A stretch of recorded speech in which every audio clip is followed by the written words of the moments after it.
site which made a break and large enough to place any of the family members that wanted to be placed within it. General and Mrs. Washington and other family members were originally placed in the old tomb.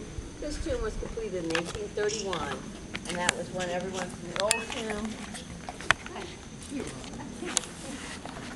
that's when everyone from the old tomb was then moved over here, and at that time, everyone was placed behind that door you see all the way in the back. 6-7 years later, a sculptor from Philadelphia, Jonathan Struthers, presented the Washington family with a gift of these two sarcophagi. They were to have the remains of General Washington placed inside of each and behind that door in the back. Unfortunately, they were too large, so then the Washington family decided to leave them out here, the two sarcophagus, and then to bring the remains of General Washington and Mrs. Washington out and to place them into each one. Because the original tomb stopped where you see that gray wall in the back, they then had to extend the tomb so they would be then secured. Okay. So today, we have General Washington's on your right, Mrs. Washington's on your left, 25 additional family members interred behind that door all the way in the back, and 3 more outside here. The last person interred was in 1855, and since that time the family has taken a vote and decided they did not want that number to change. So that door has been locked and sealed, and as the myth goes, they then took the key and threw it in the Potomac. Now the blue flag we have on display here is General Washington's Commander-in-Chief flag. It's not original, but the original one was flown during the American Revolution to mark the spot in battle. The flag has 13 stars on it to represent the original colonies. What's interesting about the flag is the 6-pointed star, unlike our American flag that has the 5-pointed star. And this is more of the European star.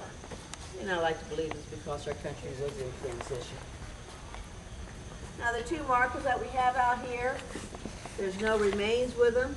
They're in memory of the 3 past owners of Mount Vernon after General Washington, but prior to the Mount Vernon Ladies Association purchasing Mount Vernon in 1858.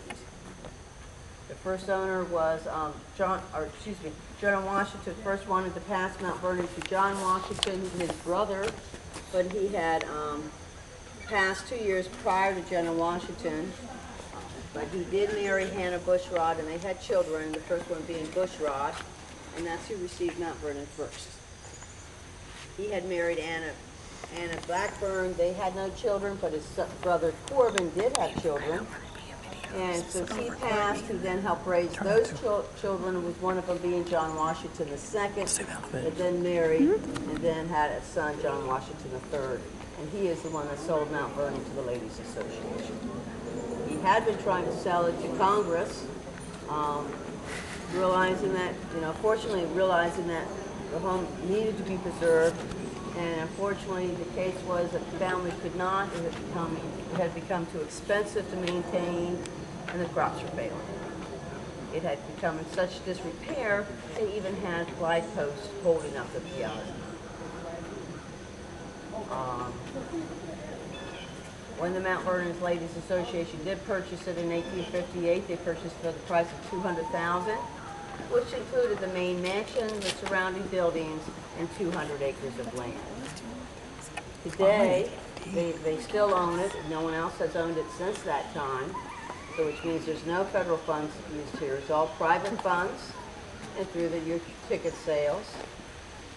The acreage is now up to 500 acres. And the Mount Vernon proper, of which you're on, is about 50 acres.